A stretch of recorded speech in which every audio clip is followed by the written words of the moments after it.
pride. Much pride. You can never expect sympathy. You can never expect empathy. You can never expect the man that hates you to ever show compassion when it comes to the death and destruction of our people. Why? They come against us in much pride. Because they come against us in much pride. In much pride.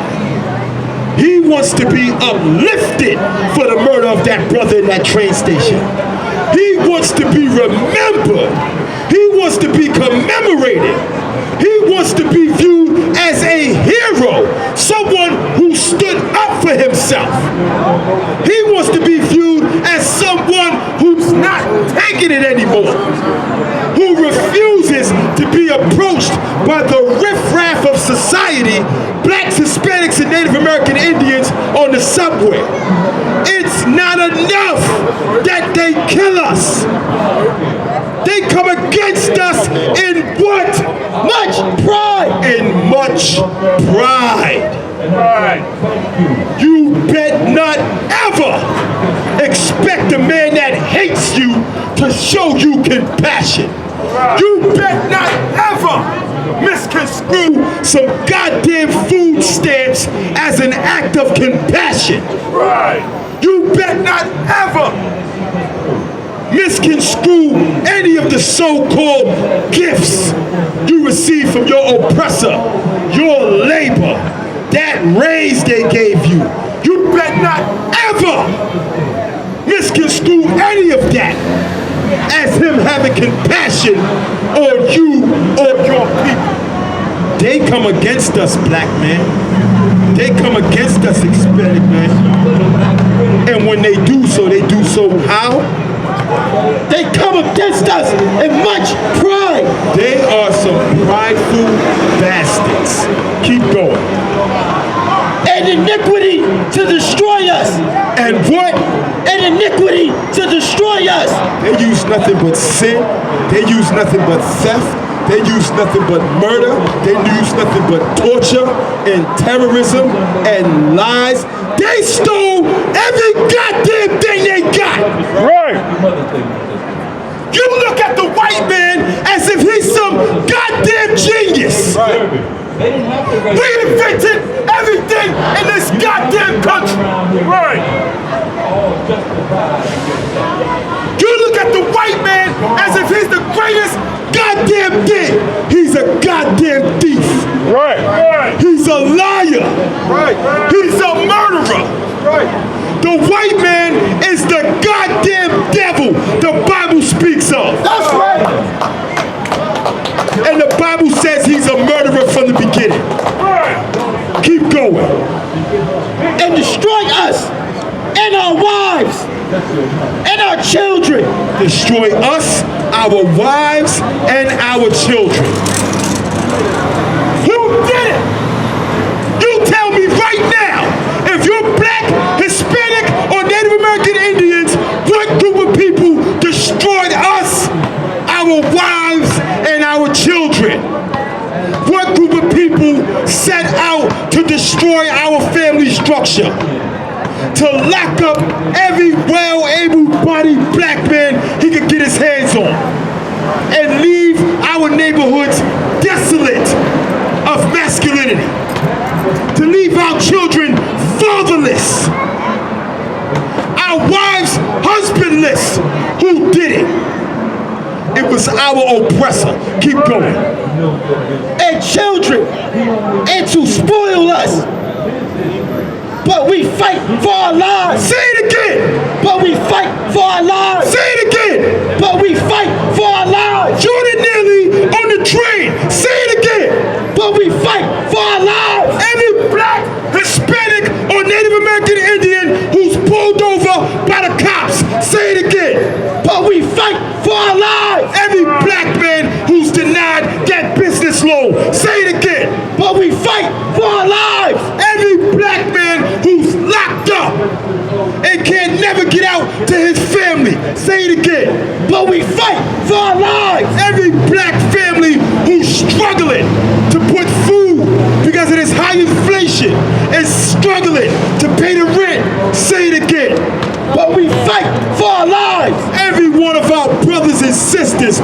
strung out on drugs, who's overdosing off of fentanyl, who's high on weed, who's high on cocaine, who's high on Christianity. Say it again. But we fight for our lives. Black man, Hispanic man, Native American Indian man, we fight for our lives. We fight for our lives. And this is truth and testament that you are the greatest people to ever walk the face of this goddamn earth. Couldn't no other people endure the oppression that blacks and Hispanics have endured in this disgusting land by the hands of our oppressors. We do what? We fight for our lives. We fight for our goddamn lives. Jordan Lilly was on that train getting choked for 15 minutes. Doing what? Fight for our lives. That brother was fighting for his life. Every black, Hispanic, and Native American Indian, we have to fight for our lives. And here in the ISUPK of the Commander General Muhammad, we fight for the lives of our people every goddamn day. Right. There's no greater gift, more precious gift than giving our people the truth of their identity. We are fighting for the lives of our people. Where are all of those disgusting leaders, those disgusting black leaders that should be standing up and tearing up and boycotting and destroying every goddamn thing they can get their hands on in order to bring justice to Jordan Lilly? Tomorrow morning, they'll be shucking and jiving in that goddamn pulpit, collecting every goddamn dime for your grandmothers that they can get their hands on, and there will be no justice for that brother. And there will be no justice for that brother.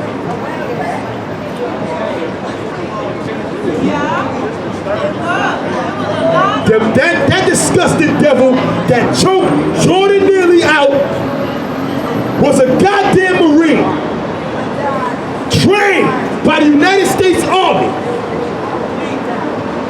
Your Christian pastor ain't gonna stop one brother in that church from joining the Marines. Not gonna stop one brother from joining the Marines. When we give blacks, Hispanics, and Native American Indians back the truth of their identity, we are showing you exactly what team you're on. We are showing you exactly what nation you belong to.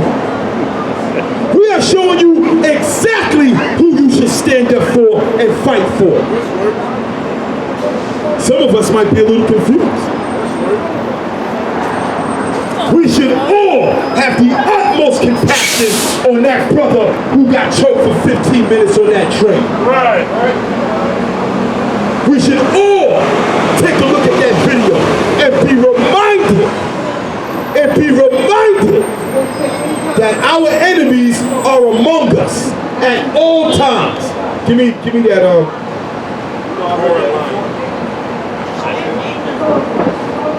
Slack it. We should all take that. Give me Proverbs 29:7. Take that as a lesson that at all times, whether in uniform, out of uniform, whether commissioned by the state, not commissioned by the state, our oppressor is always a threat to our people and our communities under any capacity. And listen, let me tell you, sometimes the chokehold is the better option. Sometimes the chokehold is the better option. Because typically, our oppressor can come right into our neighborhoods, right here in Newark, New Jersey, and do more damage with pins and contracts than he could ever do to our people with a goddamn chokehold. We are looking at poverty and devastation from the likes of which have never been in the black community throughout the history of this country. It is all at the hands of our oppressor. Read what you got, brother. It's the book of Proverbs, chapter 29, verse 7. The righteous consider the cause of the poor. Say it again. The righteous consider the cause of the poor. Say it again. The righteous consider the cause of the poor. The righteous consider the cause of the poor. The righteous. The brothers here in the ISUPK under Commander General Yahana, we consider how poor and destroyed that brother was. We consider what that brother went through having to testify in the murder case of his own mother.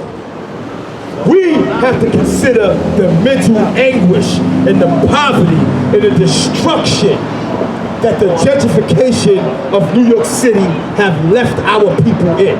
That the gentrification of Newark, New Jersey have left our people in. You don't got nowhere to live. We don't own no businesses. We're left with nothing. This brother was left with nothing. The righteous have to consider that. The righteous have to consider every Jordan near me and every city. The righteous considereth the poor. Keep going. But the wicked, The who? but the wicked, The man that choked out Jordan Neely, who? but the wicked, The who? but the wicked, The wicked. The wicked. Our oppressor is the wicked spoken about in this Bible. Keep going. but the wicked regarded not, The wicked do what? regarded not. That ex-Marine on that train regarded not the poor. He did not consider that this man was mentally ill, that this man was emotionally broken, that this man could have had substance abuse problems, that this man had all types of family problems. Our oppressor is the wicked that does what? Regarded not. The wicked that regardeth not. The wicked that regardeth not. That is who your oppressor is. That is who our oppressor is. It is an error in logic to ever think that our oppressor, the man that has gone through painstaking tasks to destroy us, would ever have compassion on the most poor of us, on the most sick of us, of the most destroyed of us. Don't ever look for compassion from a group of people who is incapable of being compassionate. From a group of people who is absolutely incapable of being compassionate. It is righteous to want justice for your people. It is righteous to look at a poor brother who got murdered on a train in New York City. It is righteous to look upon that situation with compassion for our people. With compassion for our people. And you look at some of these celebrities. You look at some of these celebrities and some of these rich people. Like they already rich, and they coming out against this poor brother. Slack it. Let me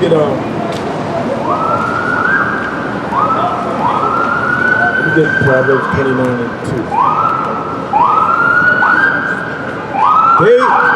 They got an entire community that's coming out, and they're mad at the fact that the police done charged this devil for the murder of this brother.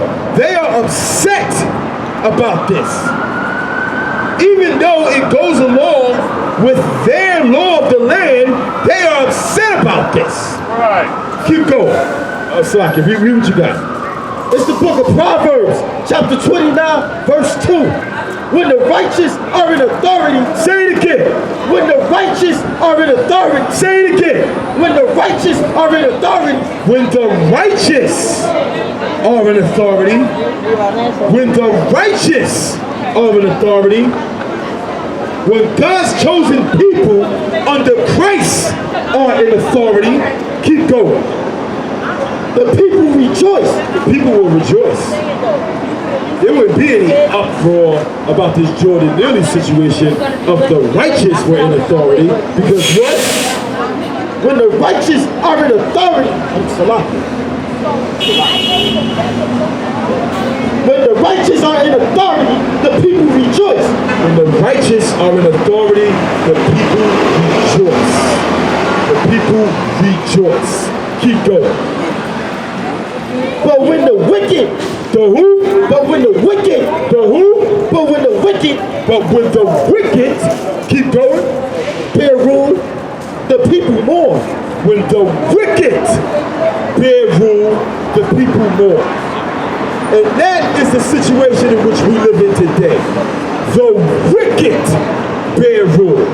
And that's why that brother's dead on that, that's why the brother died on that train by the hands of the wicked. And therefore the people mourn. Therefore we are left to mourn. We are left to mourn for that brother. And there was other people there too. If I'm not mistaken, there was a brother there who helped hold him down. Let me get let me get John 8:44. John chapter 8, verse 44. Because being here in America can be confusing at times. Being lost and not knowing your true identity as the chosen people of God leaves a lot of our brothers and sisters confused.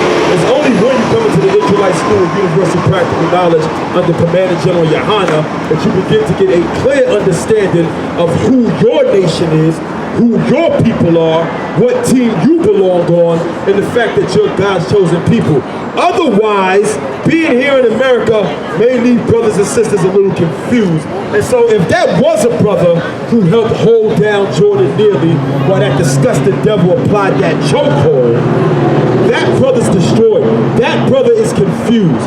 That brother should have had a certain discernment about him to make him understand that the man being choked is on your team and the man choking him is on our oppressor's team. It's only when you come into the Israelite School of Universal Practical Knowledge under Commander General Yohana that you will have a clear understanding of who is on your team and who is on the opposing team. You know? Look, read what you got. It's the book of John, chapter 8, verse 44. Ye are your father the devil. Say it again. Ye are your father the devil. Say it again. Ye are your father the devil. If you was a brother and you helped hold that brother down and hold his arms while that disgusting ex-Marine choked him on that goddamn train, what did Christ say about you? Ye are your father the devil. Ye of your father the devil. Ye of your father the devil. You had no business helping that disgusting devil choke one of your brothers out on that train for 15 goddamn minutes. Keep going. And the lust of your father you will do. The lust of your father you would do. That disgusting Marine had a murderous lust in his goddamn mind. A murderous lust in his goddamn heart. This is that, like, that's something that you think about. That's something that disgusting devil set in his goddamn house for weeks, months, years. And thought about the day that he could get his arms wrapped around a helpless and defenseless brother and choke him to death. That murderous lust was in that goddamn devil's mind. Read it again from the top. Ye are your father the devil. Keep going. And the lust of your father you will do. The lust of your father you will do. That murderous lust in the heart and mind of that disgusting murderer, you sat there and assisted him to do his disgusting deed. Keep going. He was a murderer from the beginning. He was a what? He was a murderer from the beginning. He was a what? He was a murderer from the beginning. No, he just had a bad time in the Marine Corps and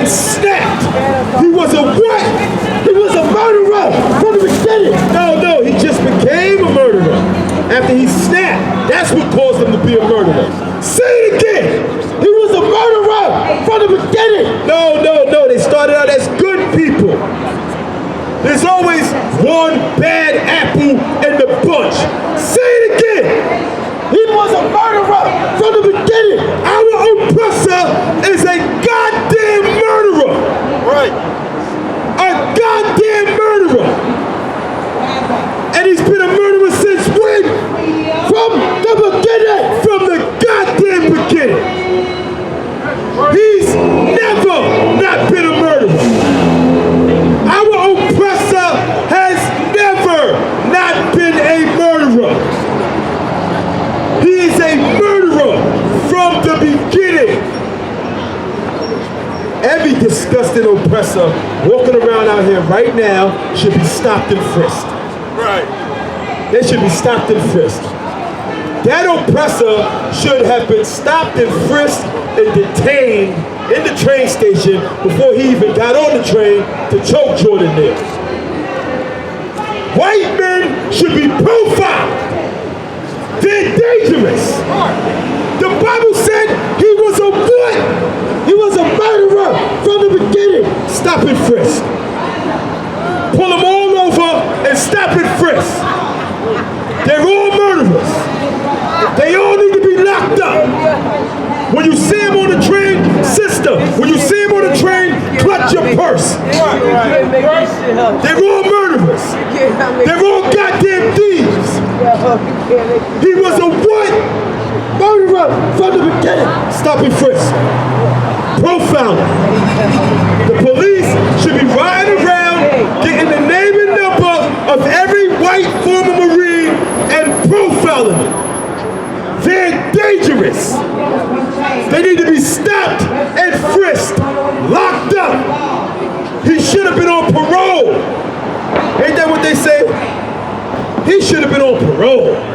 Nobody was watching him. And they should be checking all the urine of all the former white Marines. They're all dangerous. They should all be on probation. They should be on a list. Don't hire them. They should all be on a list. We don't need to speculate about whether or not they're dangerous. The Bible said what? He's a murderer from the beginning. The Bible said he was a murderer from the beginning. From the very beginning, he was a murderer. That means there's no chance in him not murdering. It is a 0% chance that he's not going to murder. He's going to murder whether you're in uniform. He's going to murder if you're a civilian. He's going to murder if you're a man. He's going to murder if you're a child. No, I'm saying it's mine. They should all be profiled. Your white postal worker should be stopped and frisked. The bank teller, your lawyer, when you, blacks and Hispanics, when you go to court and your lawyer comes, request to have him frisked. He's dangerous. Loving each other. The Most High God said they are what? Murderers from the beginning. We know that they're murderers from the beginning. This is not some spooky religious thing. All blacks and Hispanics know that white people are murderers. Right.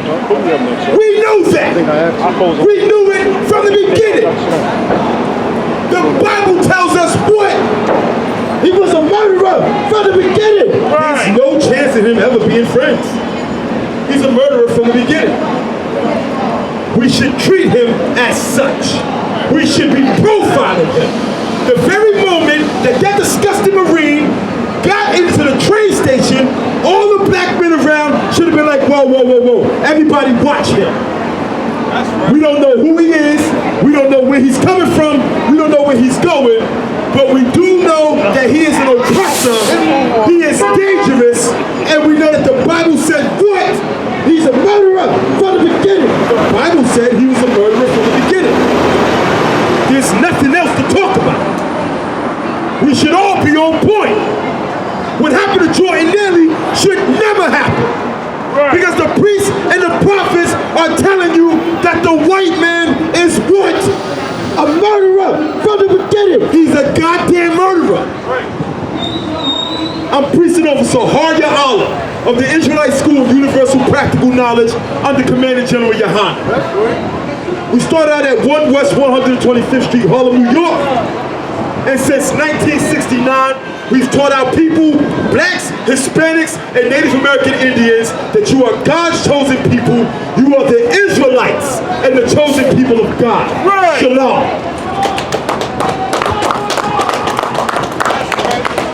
Give it up for this powerful priest and prophet of the Lord. Came all the way from New York to wake up blacks, Hispanics, and Native Americans in Newark, New Jersey, and around the world. We at ISUPK started out at 1 West 125th Street, Harlem, New York, under Commander General Yohanan. And we out here trying to teach blacks, Hispanics, and Native American Indians that you are the children of Israel, that you are the people of God. The white man is not the people of God. The white man is considered a beast of the field. The white man is considered to be lower than dirt. The Most High called the white man a snake, right? So that's what you need to consider him as. We scattered out through the ghettos and barrios throughout this world, and it's time for us to wake up and come together as one, right? We're going to learn what the Most High requires of us. The Christian church ain't teaching you what the Most High requires of you, right? The Most High don't require you to celebrate Mother's Day. It's Mother's Day every damn day. It's Father's Day every day. It's time to work. It ain't time to worship your kids on Christmas. It's time to worship your kids sloppy. It's time for you to treat your kids like somebody every damn day. Right? Christian church ain't teaching you that. You about to learn tomorrow. You about to learn tomorrow to give your mother some divinity. Right? We out giving the whores divinity tomorrow. Right? You out here treating your mother and that whore down the block like a damn god. The only person who requires worship is the Most High. Give me what you got. It's the book of Deuteronomy, chapter 28, verse 1. It's the book of Deuteronomy, chapter 28, verse 1. And it shall come to pass, if thou shalt hearken diligently unto the voice of the Lord thy God, to observe and to do all his commandments, which I commanded thee this day, that the Lord thy God will set thee on high above all nations of the earth. We sit here, we had an agreement with the Most High God to listen and observe, right? Right? To listen means to do. That's what hearken is telling you. Hearken means to do all these commandments that the Most High God is telling you to do, right? Tell you not to eat pork, shrimp, crab, and lobster. Tell you not to murder. Tell you not to be evil, right? To love one another, right? That's what the Most High God is telling us to do. Give me 15. If we do that, He will set us on high above all the nations on this earth, right? No longer will this disgusting devil be over the top of us, right? No longer will these disgusting Africans will be over the top of us, ruling us and destroying our communities with drugs and prostitution. Read. It's the book of Deuteronomy, chapter 28, verse 15. But it shall come to pass, if thou wilt not hearken unto the voice of the Lord thy God, to observe, to do all his commandments and his statutes, which I command thee this day, that all these curses shall come upon thee and overtake thee. That's what we got on us today, black man, Hispanic man, woman, and child. We are cursed as a people, right? If you look around and know, we're not meant to be living like this. The verse before, verse 1, just said that he will set us on high. We're not living on high, ladies and gentlemen. Some of us are high right now. We're not living on high, right? We need to be on high above all these nations. And the only way we get above all these nations is to observe the Most High God's commandment. Not to celebrate all these pagan holidays, such as Mother's Day, Father's Day, Easter, so on and so forth.